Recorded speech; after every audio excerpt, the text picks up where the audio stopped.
You're listening to the Archaeology Podcast Network. This is the CRM Archaeology Podcast. It's the show where we pull back the veil of cultural resources management archaeology and discuss the issues that everyone is concerned about. Welcome to the podcast.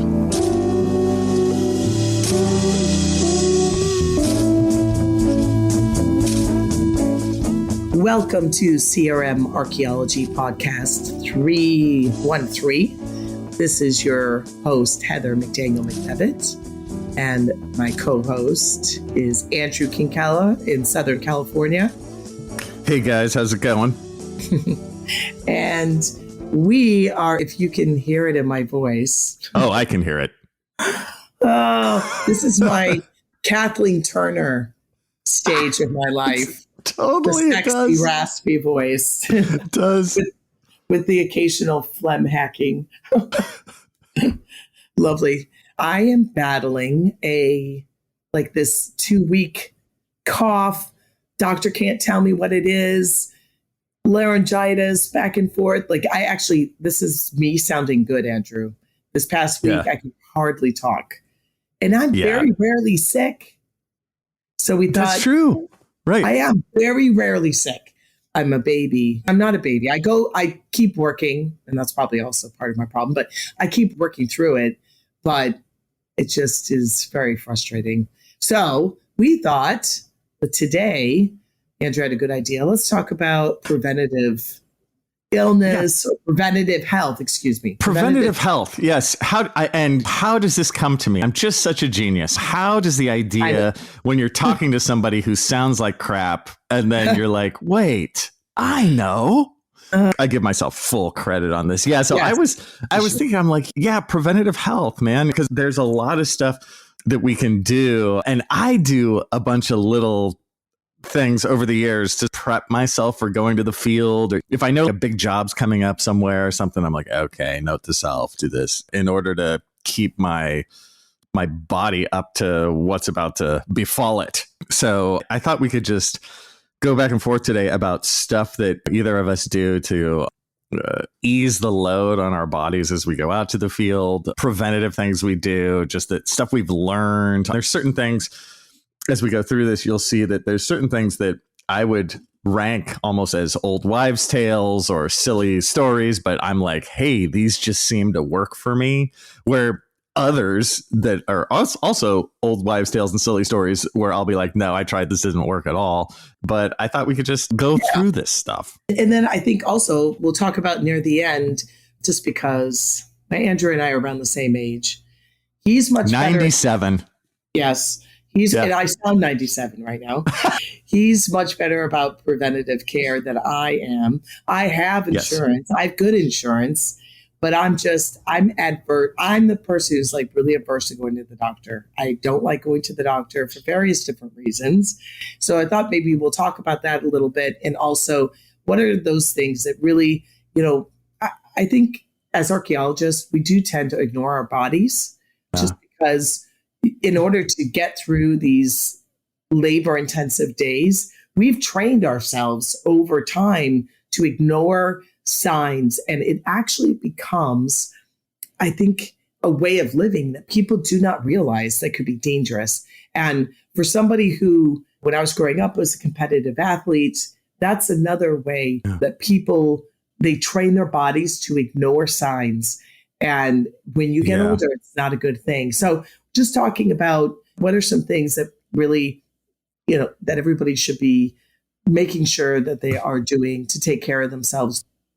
And so let's get to it. Yeah. And I do want to scare people. I want to scare everyone straight into doing this, because it's funny, at our age, it's like you start to older generations of archaeologists. And I know several of them who have died in the last couple of years, and quite a few of them died not that old. You know what I mean? Yeah. And in really poor health when they died. So don't be them. And I think we could start small. I can start with take some vitamins. I do find that taking just a multivitamin over time can just help your general health. It's not magic. And with a lot of this stuff I'll talk about in terms of taking stuff, it takes a while. Like you have to take it for a month or 6 weeks before you even notice. So don't take this stuff for a week and be like, screw it, I don't notice anything. I find with multivitamins, and I don't know how true or not this is, but I find the ones that are a little bit more expensive, that are a bit better quality, tend to be a bit better. And it all goes down to, how your body uptakes the various vitamins and this kind of thing. It gets very deep down into the well. And who knows how much of this is pseudoscience or not. But the basics of having vitamins in your body is a good thing. So in my experience, I would recommend taking a basic multivitamin. And I think on the other side of that, there are people that I see that they've gotten this cocktail that for them works for them in the morning. So they have an energy drink, they have coffee, they'll have ibuprofen, like they have this like cocktail. I think my mom, when I was young, she was very, health food nut. And so she would give us different types of vitamins and oils and tinctures, and we would take them. And I'm telling you, I'm very rarely sick now, but I was never sick when I was growing up. And my mom, a lot of it was, she had a study she worked hard to understand vitamins and how they got and assimilated into your body. And I know that there were certain, you can see like on milk, it'll say it has vitamin D, or it says you take vitamin E. And I'm not going to say I know all this, but I do know that there's combinations of vitamins that you should be taking together in order for your body to actually be able to benefit from what you're taking. Doing a little homework on your end to make sure that the vitamins that you're taking are actually going to be effective is great. And then also remember that most doctors are there to take care of the issues when you have the issues, not to prevent you from having issues, unfortunately. And so we have to be responsible for our own health and reading up on what we need to take to be as healthy as we can. Because you're asking a lot of your body as an archaeologist. You're athletes, not athletes in sports, but your bodies, you're asking a lot of it. Yeah. And then in order to start your journey to like the preventative health stuff too, if you can swing it, you guys, I highly recommend getting a blood panel of some kind, like the big blood panel, like the one where they take like 15 vials of blood. Like I think last time they did it, they took 13 or something out of me. Yeah. This, of course, depends on like health insurance, all this kind of stuff. But if you can swing it, of all the sort of doctorly stuff I've done over the years, the blood panel was really worth it to me, because then everything's busted out in a very scientific manner and you just see what your body has, what your body doesn't have, and it just goes all down the list. And like for myself personally, I found out two things, mostly that I was very healthy, which is great. But like the two things that I was really bad on is, first, I have high cholesterol. And I have to deal with that. And so I take cholesterol reducing medication so I don't have a heart attack and die. So that's good. And then the second thing I noticed was I was super low in vitamin D. And it was like so low. It was like your body just doesn't make it. And I know here that you'd say something like, oh, well, just go in the sun more or just eat more spinach.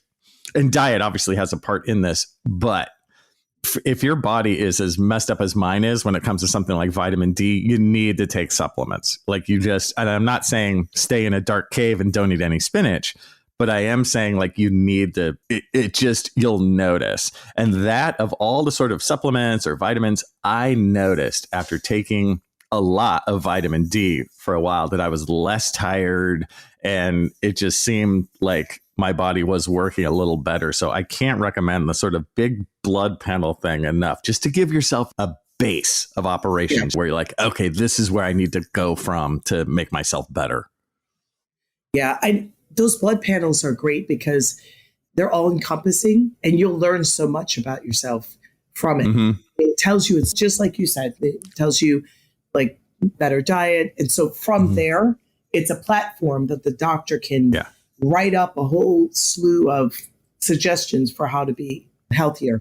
Where if you just go to the doctor and you're just doing a regular physical, there's not a whole lot that they can grab onto to figure out how to give you guidance in being healthy. I think that's an excellent suggestion. And it is something that you should be able to do once a year as part of your physical, but you probably have to ask for it. Insurance companies, unfortunately, are always encouraging doctors to not do certain things. And so sometimes you have to advocate for yourself to make sure that you're getting the most out of the physical that you can get.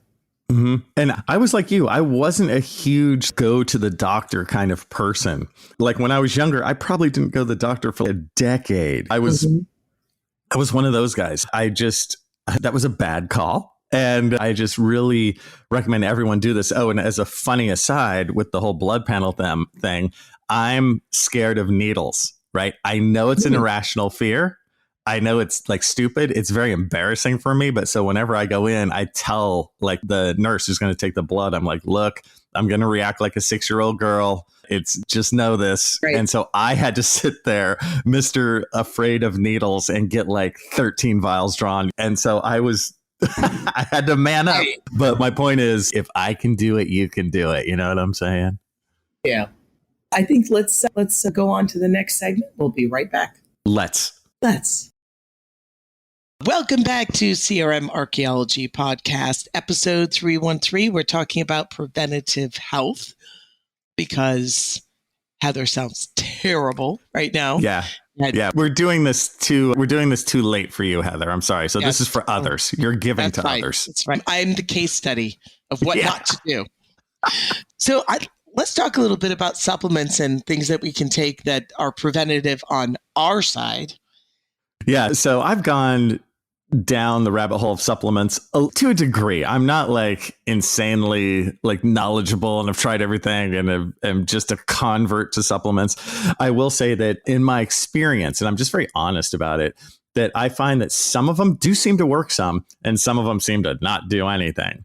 Right. Yeah. And in all cases, these are not going to be magical elixirs that change your life. But, I will also say, not only are they not magical elixirs, you have to take them for a while. You have to take them for a month or 6 weeks before you start to notice a difference. And you might be like, yeah, Kinkella, that's just because you've brainwashed yourself in 6 weeks to think that something's happening. But in my honesty, I do think some of these work to a degree.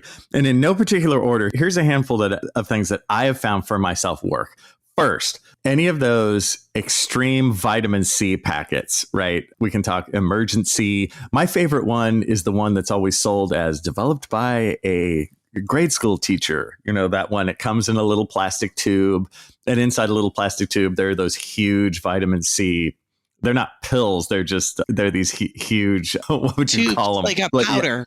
Yeah, they're like but the tubes themselves aren't powder. It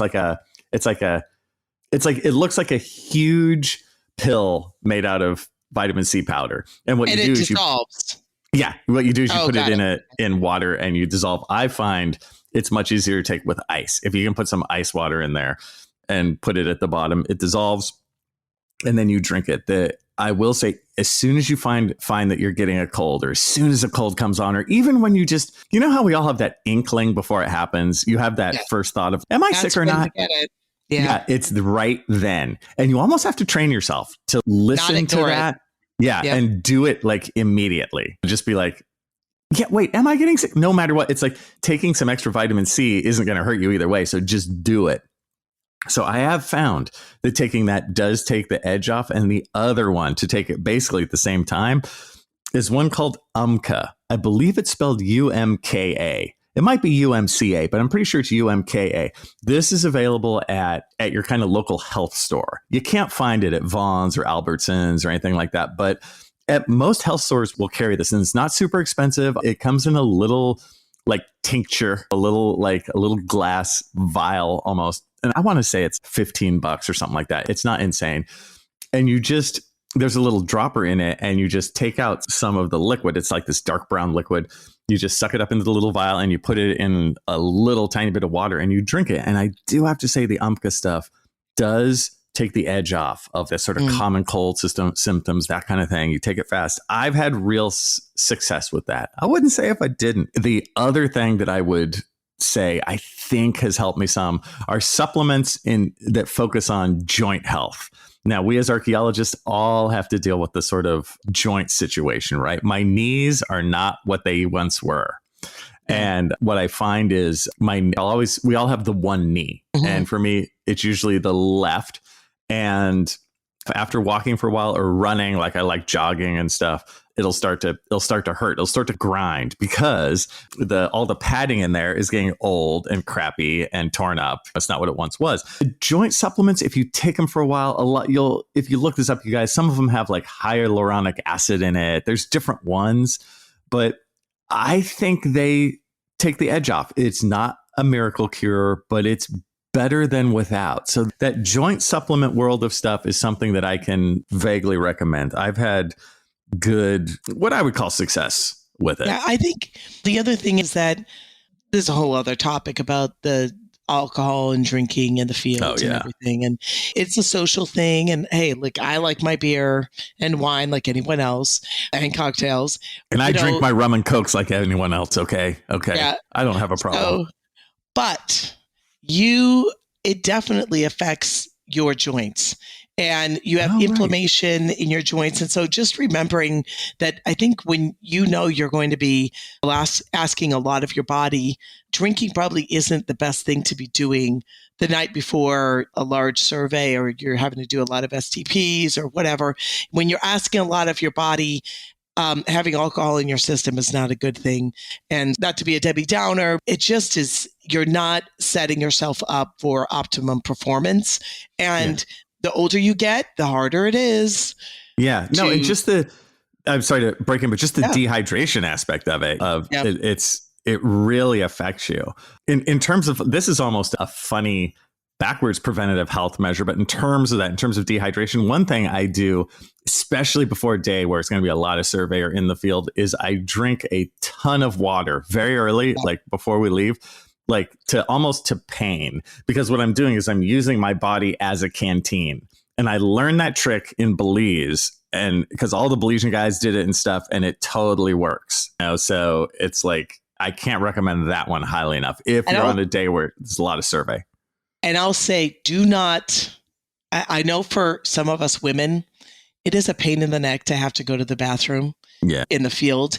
And so in the beginning, when I first started doing archaeology, I would just not drink as much. I drink enough that I knew, okay, today's a hot day. I should drink this much. I'll drink enough that I'll be sweating it out, but I won't have to go to the bathroom.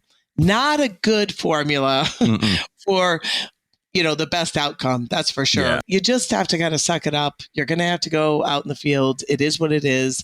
Don't do that, because you know what I would end up with? Terrible headaches. Oh, yeah. And they're the worst. That's when you're like, oh, I need to drink more water. Yeah, that's when you have terrible headaches in the sun. Also, the other thing is, for those that maybe are newer to the field work, different bodies have different lines of success. So I'm a very fair-skinned person. I am a lot more susceptible to sun than other people. So when I'm out there, I definitely have to cover up a lot more. I think everybody should cover up, but for some people, people tend to heat up more than others. And those of us that are fair-skinned, I've got freckles, I've got the red hair, I've got all 9 yards, all the recipes for I should not be in the sun. And so you got to know your body. And don't look at what other people do. You have to know your body enough to know what you need to do to prepare it for your day. So just to me, I think that's back to being an athlete. When I was younger, I had to know my own body. There were we used to go and compete in areas with higher elevation. And the one thing that I learned was, do not eat sugar before you do that, because it actually fights for the same oxygen in your blood that you're going to need when you're in these higher elevations. And so we would be very careful about the amount of sugar that we would consume. But some people, it affected them more than others. So you're going to have to really do some testing, experiment with what makes you feel really good in the field and then find that formula and stick with it. And sometimes as you get older, it may have to change, but for the most part, you really need to learn you have to learn how to listen to your body. Yep. I would just double and triple down on that. It's so true. And it's so funny how often we don't. Yeah. Something as simple as, am I getting sick? Whatever, dude. No, listen to that. Yeah. And I think some people get nervous, or if I feel, let's say you're on a 10-day rotation or whatever, sometimes I can sweat it out with the best of them. I'm not feeling well. I'm like, you know what? I just need to be out in the air. I'm just going to push through this and I'll feel better. And many times I do feel better. You do need to give your body some rest. So just remember that you don't want to be like, you have to know your body well enough. You have to be honest with yourself and honest with the crew chief. Sometimes you're going to get pushed back because you know what? It's a big pain in the neck when somebody's sick. But if they're a crew chief, they'll understand that. And if you've been honest along the way, and there are people out there that, listen, if you're honest about it and you're sick and you're truly sick, people aren't sick very often, right? Yeah. It's the people that are like, you know what? I don't feel like working today. I feel tired. There's a difference between tired and sick. So if you're being honest with the crew chief and you're absolutely sick, they'll have compassion. I will say, as we were talking, one thing that Heather just brought up about sugar, that and it was just a bit of a toss off there, that for me personally, that's what's going to kill me is sugar. I'm a total sugar-aholic. And that's something I really have to curb in my own life. You know, how stuff like soft drinks are so just ubiquitous everywhere. I would say that if you guys can curb your soft drink intake, it goes so far for preventative health. And this is coming from somebody who I basically can't stop drinking soft drinks, but I meter it out to myself. Even if it's something like buying the little tiny cans of Coke, I think they're like 8 ounces or something, versus the regular ones, the regular 12-ounce cans. I love those. The little ones. I like the little ones too. And the little ones are hard because it's a waste of money in a way, because the little ones are always more expensive. But for me, I'm like, I buy only the little ones. And then when I'm good, I'll drink only one little one. Yep. And I think of it as dessert, not as part of a meal, because it's just it's pure poison. But I love Coca-Cola, but it's poisoning me to death. I'm poisoning myself to death slowly. And so that sugar intake thing is key and something to try, and that will go miles in terms of preventative health if you can control sugar intake. I say we go take a break. No, let's keep going. Yes. We'll see you guys in a minute. Welcome back to CRM Archaeology Podcast, episode 313. We're talking about preventative health. And I thought for this third segment, let's talk a little bit about what are some things that we should be doing just for, not just when you're getting sick, but we were talking about what do you do in the field, understanding your body. But there's some other things, like there's a lot of people that don't have the regular full-time insurance, because especially the as needed.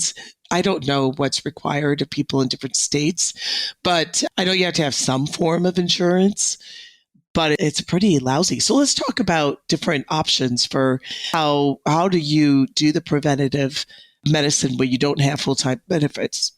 Obviously, that's tough. I think before we get there, I can talk about one or two other preventative things you do that just don't even deal with doctors.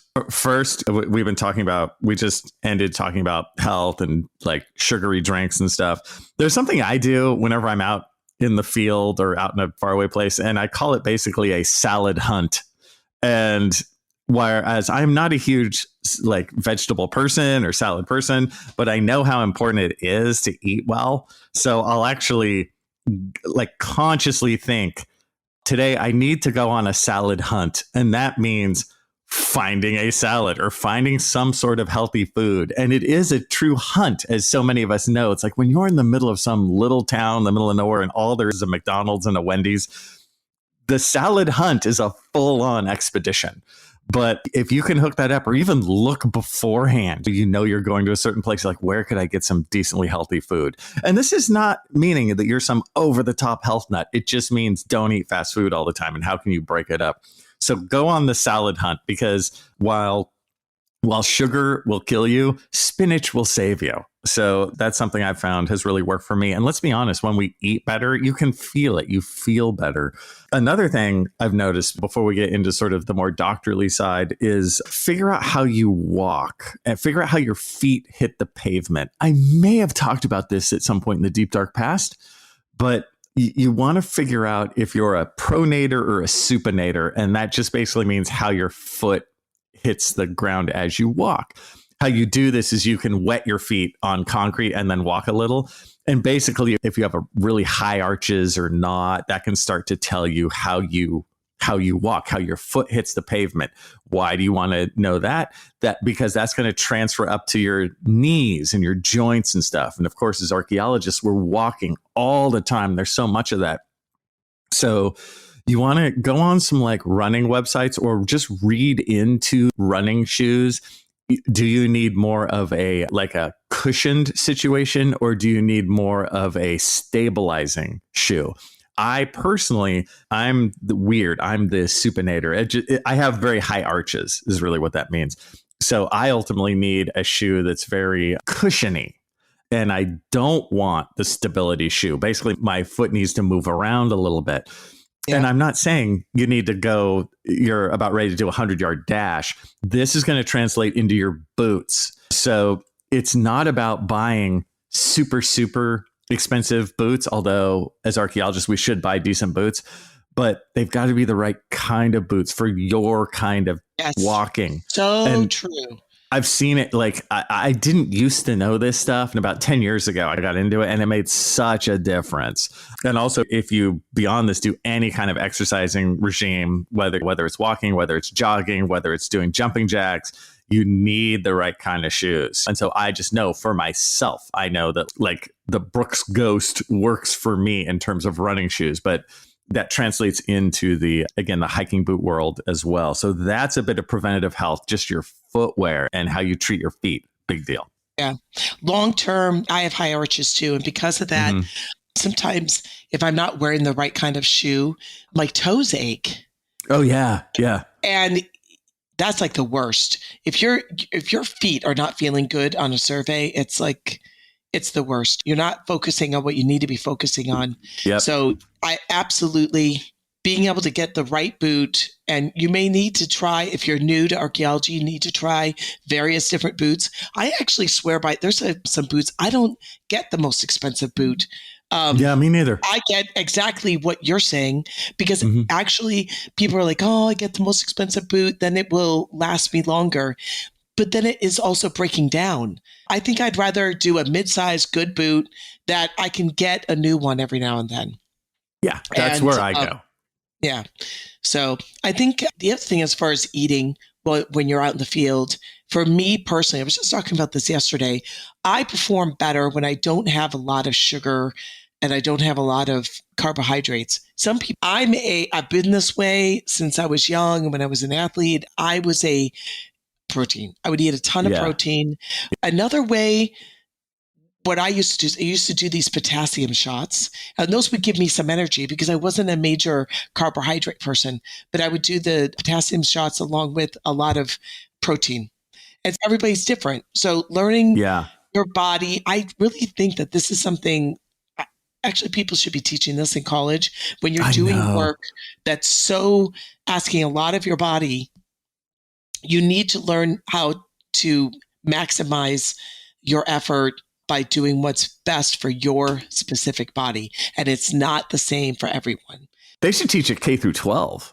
Like 12th grade should be all about this stuff. I can't agree with you more. It's about listening to your body. It's funny. Notice that through this entire time, you and I, neither of us have preached, you need to do this one thing. It's here's just ideas. And we're talking about what worked for us personally. Like, for me, I know that a lot of people swear by taking B12, like the vitamin B12. They're like, oh, I take it. It's like almost an instant energy rush for them. Right. B12 does nothing for me. Yeah, me either. I wish it did, but it doesn't. Like I take it, I feel nothing. But in my case, vitamin D is huge. So it just depends on how your body processes stuff. Yeah, for sure. I think like to finish off this episode, I'd like to talk a little bit about taking care of your body long term, especially those of us that have been in the field for many years. And again, I sound like a broken record, but we say this on podcasts, really need to diversify your skill set and make sure that if you're somebody who just loves to be on the field, you really don't want to be one of those desk people. I get it. That is one way, is to diversify yourself, being useful in the lab, useful for writing sections. But if that's really not your thing, start finding areas where you can be very helpful and improving those skill sets, such as recording sites, being a crew supervisor, being very well organized, learning photogrammetry, learning how to improve methods in the field and being the most efficient in the field and grabbing as much data as possible. Like, don't just sit back and say, okay, I'll just do what I'm told. As you get older, you're going to have to find ways to make yourself valuable if you want to stay in the field. You're not going to be 70 years old and able to keep up with 20-year-olds. I don't care if you've been doing this forever, your body eventually is not going to be able to do it. So you've got to find ways to diversify your skill set. Even in the field, there's ways of doing it there too. But also, in order to make it that far, you need to be not dead. So I do want to recommend the colonoscopies and mammograms. I think I may have taken everyone through the joys of my colonoscopy a while ago, but I'm 53. Oh my God. Yes. I'm 50.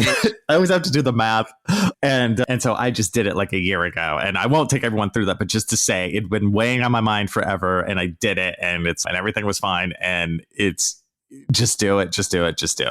Yeah. And so for those that are as needed, that maybe don't have access to the best, I think for me personally, with doctors, I just put it off, and I have all these messages in my head where I'm like, I can't go there because of this or that. Just go and do it. There are regular mammograms, like they have a push to get people to do mammograms. There's a lot of free services out there. Even though I think everybody has insurance to some degree, some of them are expensive, and the co-pays are expensive.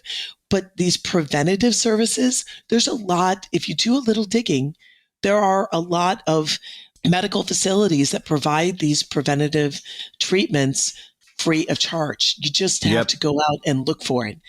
Oh, yeah. So I was just going to add to that. So yes, like you have to do the work. You can't use that excuse of, everything's just expensive. Just expensive. It's yes, I know that many things are expensive, but you can find things that are less expensive. In my experience, it tends to be people just don't use the resources available to them. And even it has nothing to do with health insurance or no health insurance. They're putting in their head. I do it. I'm saying this because I know you're exhibit A of faking yourself out about this. And me too, up until the last 10 years or so, I've come around, but I used to be like that too. I noticed this at the college where none of the students barely take advantage of like the student health center, just the student health center. You can get so much mileage out of that. And so few people do. There are health services right there for cheap. Yes. If you're a student, you have it made. Yes. Yeah. And you can get a lot out of something like student health, and just use that stuff that's available to you. Get this stuff done. Yeah. Yeah. There's so funny. I'll put myself out there for a long time. Like I wasn't feeling good about my body and my weight. I had gained some weight, and I didn't want to go to the doctor because I didn't want to get on the scale. Like I'm ignoring what could be potentially, I could have ailments, or I'm not going to get a mammogram because I'm afraid to get on the scale. And at one point, somebody's just like, a friend of mine said, Heather, this is ridiculous. Just go to the doctor. And this is stupid. Like, you think the doctor hasn't seen people that are self-conscious about their weight? Of course they have. Yeah. And maybe you'll hear something you don't want to hear, but you can't put your head in the sand. And my mom used to do that. She'd rather not know than know. You know what? Eventually you will know. And you know how you're going to know? Because you're going to have a stroke, or you're going to have coughing up blood. Right. Yeah. Like eventually your body is going to force you to know. So you might as well go and try to take care of it early on. And then the other thing is that it gives you some peace of mind. As your body gets older, your body starts start feeling different. Mm-hmm. And then your imagination runs away with you and you think, oh my goodness, could it be this? Could it be that? And then we do all these like armchair doctor thing where we Google, here's the symptoms. What do I have? And it's looming over your head of what you could be having, all these terrible illnesses. Just if you go to the doctor, do a physical, do your preventative, then at least it gives you some peace of mind, right? That, okay, you know what? Either you do have something and now you can tackle it and you can get yourself some care, or it isn't. So maybe it is your body just changing. And that gives you some peace of mind to know, okay, my body's changing. These ailments don't mean that I have some tumor in my back. It just means that I probably shouldn't have lifted something really heavy without bending at the knees. Yeah. Yeah, and I think at this point, too, we know so many people who have died of these various ailments that maybe could have been prevented, or at least their life could have been longer had they made other choices. I think our theme here is don't die. Do all you can to, not. Yeah, don't do that. So, well, Andrew, I think this was good. Hopefully, if it helps one person, gives them the impetus to go and take care of themselves a little bit better. I think it's a good thing. You know what? That one person might be me. Like just me. Talking about it, I'm like, man, too. I got to organize my stuff a little better. I got to get my pills together.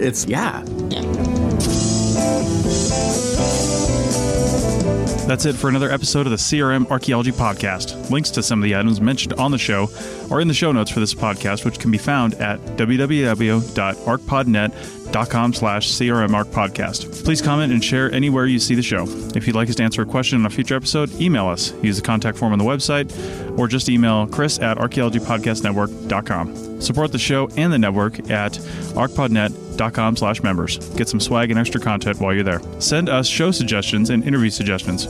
We want this to be a resource for field technicians everywhere, and we want to know what you want to know about. Thanks for listening, everyone. Go get your regular checkups, and we'll see you in the field. Goodbye. See you guys next time.